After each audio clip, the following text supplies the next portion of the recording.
December 5 and 20, boom, boom, boom. On December 5 and 20, boom, boom, boom. For childhood born is not the rosy white, the rosy white. Not a fairy that is only in a stable neat and lowly, boom, boom, boom. On December 5 and 20, boom, boom, boom. On December 5 and 20, boom, boom, boom. From the most important day, let us be gay, let us be gay. We go back to church and then we have the sweetest mountain candy, boom, boom, boom. God will send us days of feasting, boom, boom, boom. God will send us days of feasting, boom, boom, boom. For the hot and standing cold, for young and old, for young and old. When we tell the holy story, ever singing of His glory. Boom, boom.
One Christmas was so much like another in those years around the Seatown corner, now and out of all sound except the distant speaking of voices that I hear before I sleep, that I can never remember whether it snowed for 6 days and 6 nights when I was 12, or whether it snowed for 12 days and 12 nights when I was 6. All the Christmases rolled down toward the two-tongued sea like a cold and headlong moon bundling down the sky that was our street. And they stop at the rim of the ice-edged, fish-freezing waves, and I plunge my hands in the snow and bring out whatever I can find. In goes my hand into that wool-white, bell-tongue ball of holidays, resting at the rim of the carol-singing sea, and out come Mrs. Prothero and firemen. It was on the afternoon of the day of Christmas Eve, and I was in Mrs. Prothero's garden waiting for cats with her son Jim. It was snowing. It was always snowing at Christmas. December in my memory is white as Lapland, though there were no reindeer. But there were cats. Patient, cold, and callous. Our hands wrapped in socks, we waited to snowball the cats. Sleek and long as jaguars, and horrible whiskered, spitting and snarling. They would slink and sidle over the white back garden walls, and the lynx-eyed hunters, Jim and I, fur-capped and moccasined trappers from Hudson Bay off Mumbles Road, would hurl our deadly snowballs at the green of their eyes. The wise cats never appeared. We were so still. Eskimo-footed Arctic marksmen in the muffling silence of the eternal snows, eternal ever since Wednesday. That we never heard Mrs. Prothero's first cry from her igloo at the bottom of the garden. Or if we heard it at all, it was to us like the far-off challenge of our enemy and prey, the neighbor's polar cat. But soon the voice grew louder. Cried Mrs. Prothero. And she beat the dinner gong. And we ran down the garden with the snowballs in our arms toward the house, and smoke indeed was pouring out of the dining room, and the gong was vomiting, and Mrs. Prothero was announcing ruin like a town crier in Pompeii. This was better than all the cats and whales standing on the wall in a row. We bounded into the house, laden with snowballs, and stopped at the open door of the smoke-filled room. Something was burning all right. Perhaps it was Mr. Prothero, who always slept there after midday dinner with a newspaper over his face. But he was standing in the middle of the room saying, "A fine Christmas!" and smacking at the smoke with a slipper. Mrs. Prothero, you beat the gong. "They won't be there," said Mr. Prothero. "It's Christmas." There was no fire to be seen, only clouds of smoke, and Mr. Prothero standing in the middle of them, waving his slipper as though he were conducting. "Do something," he said. And we threw all our snowballs into the smoke. I think we missed Mr. Prothero and ran out of the house to the telephone box. Let's call the police as well, Jim said. And the ambulance. And Ernie Jenkins, he likes fires. But we only called the fire brigade. And soon the fire engine came, and 3 tall men in helmets brought a hose into the house, and Mr. Prothero got out just in time before they turned it on. Nobody could have had a noisier Christmas Eve. And when the firemen turned off the hose and were standing in the wet, smoky room, Jim's aunt, Miss Prothero, came downstairs and peeped in at them. Jim and I waited very quietly to hear what she would say to them. She said the right thing, always. She looked at the 3 tall firemen in their shining helmets, standing among the smoke and cinders and dissolving snowballs, and she said, Would you like anything to read? Years and years ago, when I was a boy, when there were wolves in Wales and birds the color of red flannel petticoats whisked past the harp-shaped hills, when we sang and wallowed all night and day in caves that smelt like Sunday afternoons in damp front farmhouse parlors, and we chased with the jawbones of deacons the English and the bears, before the motor car, before the wheel, before the Duchess' face horse, when we rode the daft and happy hills bareback, it snowed and snowed. But here a small boy says, It snowed last year, too. I made a snowman and my brother knocked it down, and I knocked my brother down, and then we had tea. But that was not the same snow, I say. Our snow was not only shaken from whitewashed buckets down the sky, it came shawling out of the ground and swam and drifted out of the arms and hands and bodies of the trees. Snow grew overnight on the roofs of the houses like a pure and grandfather moss.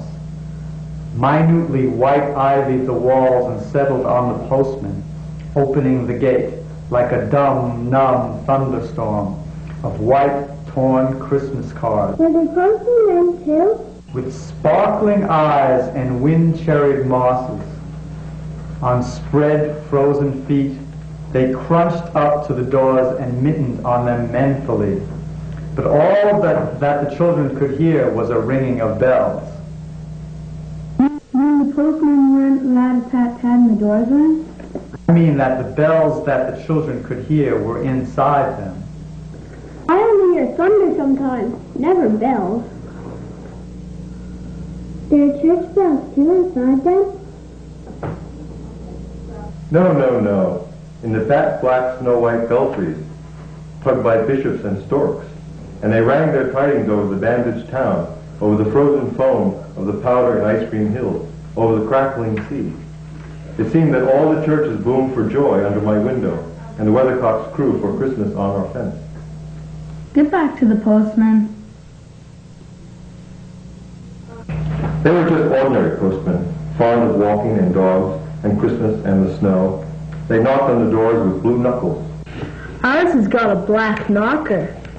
Then they stood on the white welcome mat in the little drifted porches and huffed and puffed, making ghosts with their breath, and jogged from foot to foot like small boys waiting to go out. And then the presents? And then the presents, after the Christmas box, and the cold postman with a rose on his button nose tingled down the tea-tray slithered run of the chilly glinting hill. He went in his ice-bound boots like a man on fishmonger slabs. He wagged his bag like a frozen camel's hump, dizzily turned the corner on one foot, and by God, he was gone. Get back to the presents. There were the useful presents, engulfing mufflers of the old coach days. And mittens made for giant sloths, zebra scarps of a substance like silky gum that could be tug-of-warred down to the galoshes. Blinding tam-o'-shanters like patchwork tea cozies. And bunny-suited busbies and balaclavas for victims of head-shrinking tribes, from aunts who always wore wool next to the skin. There were mustached and rasping vests that made you wonder why the ants had any skin left at all. And once I had a little crocheted nose bag from an aunt now, alas, no longer whinnying with us. And pictureless books in which small boys, though warned with quotations not to, would skate on Farmer Giles' pond and did and drowned. And books that told me everything about the wasp. Except why. Go on to the useless presents. Bags of moist and many-colored jelly babies, and a folded flag, and a false nose and a tram conductor's cap, and a machine that punched tickets and rang a bell. Never a catapult. Once by mistake, that no one could explain, a little hatchet. And a celluloid duck that made, when you pressed it, a most unduck-like sound. A murmuring woo that an ambitious cat might make who wished to be a cow. And a painting book in which I can make the grass, the trees, the sea, and the animals any color I pleased. And still the dazzling sky blue sheep are grazing in the red field under the rainbow-billed and pea-green birds. Hard boils, toffee, fudge, and all sorts. Crunches, cracknels, humbugs, glaciers, marzipan, and butterwelsh for the Welsh, and troops of bright tin soldiers who, if they could not fight, could always run. And snakes and families, and happy ladders, and easy hobby games for little engineers, complete with instructions.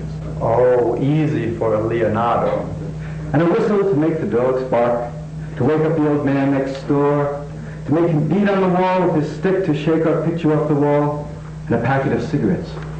You put one in your mouth, and you stood at the corner on the street and you waited for hours in vain for an old lady to come by and scold you for smoking a cigarette. And then with a smirk, you ate it. And then it was breakfast under the balloons. Were there uncles like in our house? There are always uncles at Christmas, the same uncles. And on Christmas mornings, with dog-disturbing whistle and sugar fags, I would scour the swatched town for the news of the little world and find always a dead bird by the white post office or by the deserted swings. Perhaps a robin, all but one of his fires out. Men and women waiting or scooping back from chapel with taproom noses and wind-bust cheeks, all albinos, huddled there, stiff-backed, black jarring feathers against irreligious snow. Mistletoe hung from the gas brackets in all the front parlors. There was sherry and walnuts and bottled beer and crackers by the dessert spoons. And cats in their furabouts watched the fires, and the high heat fire spat, all ready for the chestnuts and the mullein ciders. Some few large men sat in the front parlors without their collars, uncles almost certainly, trying their new cigars, holding them out judiciously at arm's length, returning them to their mouths, coughing, then holding them out again as though waiting for the explosion. And some few small aunts, not wanted in the kitchen, or anywhere else for that matter, sat on the very edges of their chairs, poised in brittle, afraid to break, like faded cups and saucers. Not many those mornings trod the piling streets.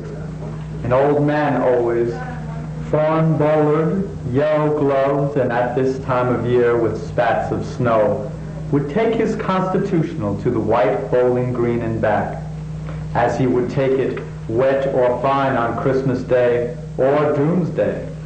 Sometimes, two hale young men with big pipes blazing, no overcoats and wind-blown scarves, would trudge, unspeaking, down to the forlorn sea, to work up an appetite, to blow away the fumes, who knows, to walk into the waves until nothing of them was left but the two curling smoke clouds of their inextinguishable briars.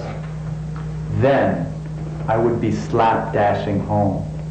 The gravy smell of dinners of others, the bird smell, the brandy, the pudding and mince, coiling up my nostrils, when out of a snow-cloud side lane would come a small boy, the split of myself, with a pink-ribbed cigarette and the violet past of a black eye, cocky as a bullfinch, leering all to himself.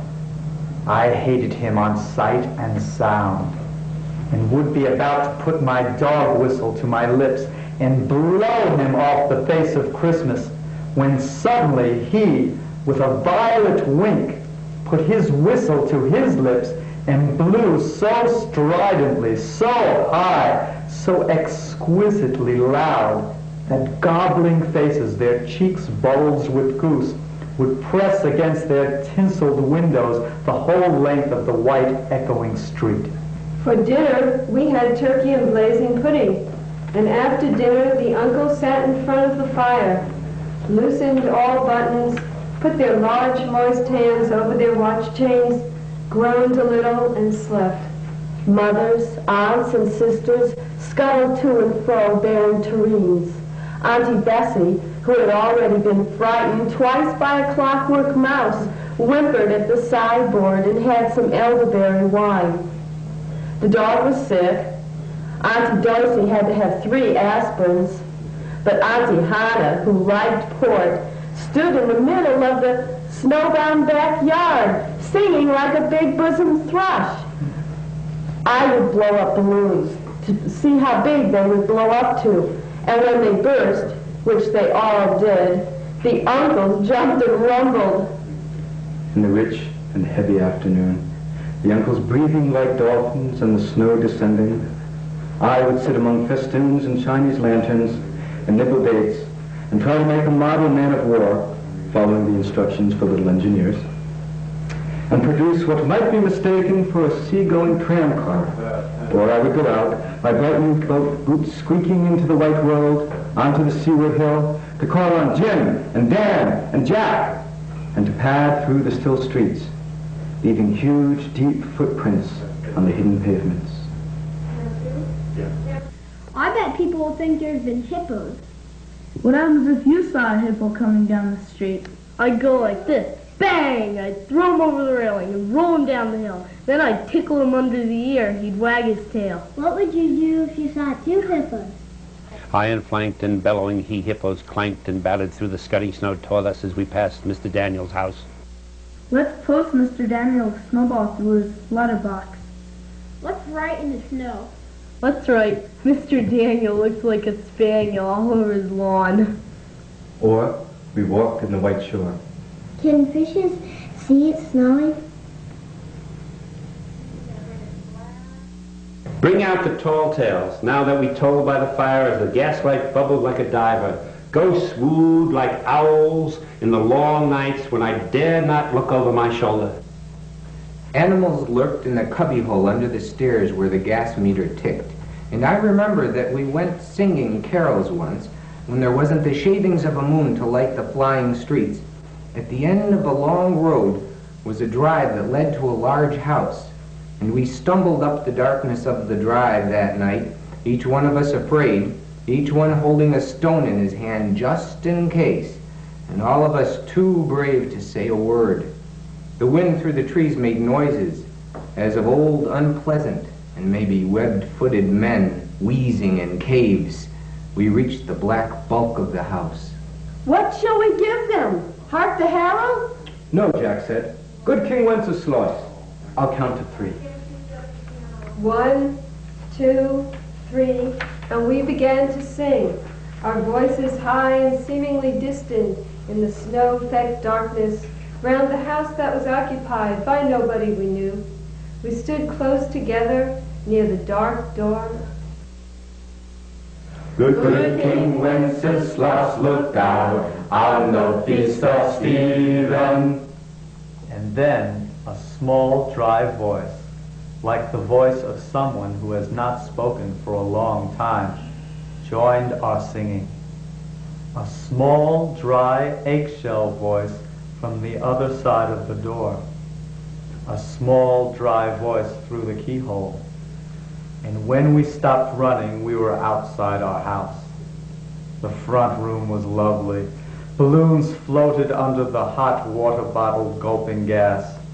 Everything was good again and shone over the town. Perhaps it was a ghost, Jim said. Perhaps it was trolls, Dan said, who was always reading. Let's go in and see if there's any jelly left, Jack said. And we did just that. Always on Christmas night, there was music. An uncle played the fiddle, a cousin sang Cherry Ripe. Another uncle sang Drake's Drum. It was very warm in the little house. Auntie Hannah, who had got on to the parsnip wine, sang a song about bleeding hearts and death, and then another in which she said her heart was like a bird's nest, and then everybody laughed again, and then I went to bed. Looking through my bedroom window out into the moonlight and the unending smoke-colored snow, I could see the lights in the windows of all the other houses on our hill and hear the music rising from them up the long, steadily falling night. I turned the gas down. I got into bed. I said some words to the close and holy darkness, and then I slept.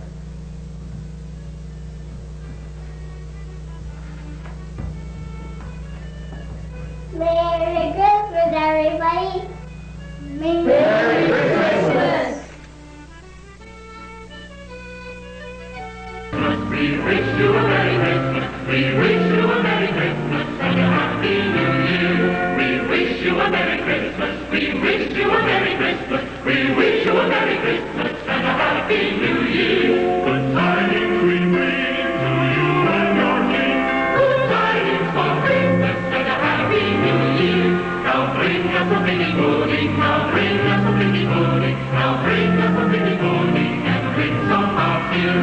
For we all love piggy pudding. We all love piggy pudding. We all love piggy pudding. So bring some out here. We wish you a Merry Christmas. We wish you a Merry Christmas. We wish you a Merry Christmas and a Happy New Year. A Merry, Merry, Merry Christmas. A Merry, Merry, Merry Christmas. We wish you a Merry Christmas and a Happy New Year.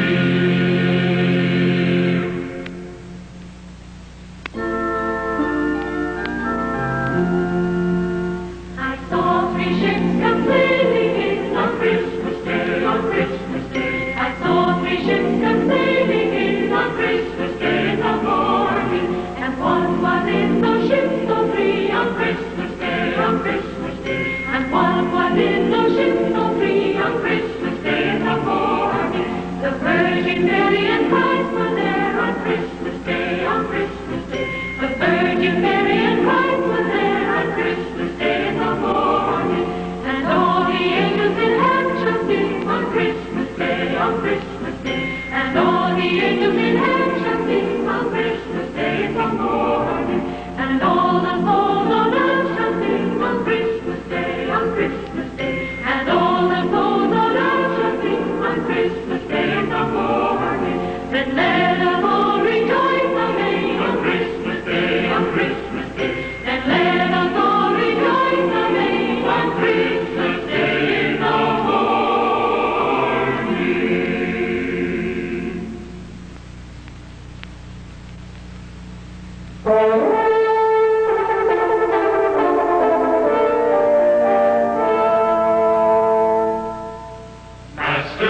this hall, hear ye news today, brought from oversea, and ever I will pray. Noel, Noel, Noel, Noel, sing ye clear, open our own hope on earth, born the Son of God so dear. Noel, Noel, Noel, Noel, sing we loud, God today hath born for praise, and casted down the proud. Going o'er the hills, through the milk-white snow, heard I you with leaves, while the wind did blow. Then to Bethlehem town, we went to, and in the sorry place, we heard the oxen low. Noel, Noel, Noel, Noel, sing we clear, open our own hope on earth, born the Son so dear. Noel, Noel, Noel, Noel, sing we loud, God today hath born for praise, and casted down the proud. There indeed we see a sweet and goodly maid, and the fair old man upon the straw she lay, and the little child on her arm had she. Now what she who this is, said behind to me. Noel, Noel, Noel, Noel, sing we clear, open our own hope on earth, born the Son of God so dear. Noel, Noel, Noel, Noel, sing we loud, God today hath born for praise, and casted down the proud. This is Christ the Lord, Master be glad. We wish you a Merry Christmas, we wish you a Merry Christmas, we wish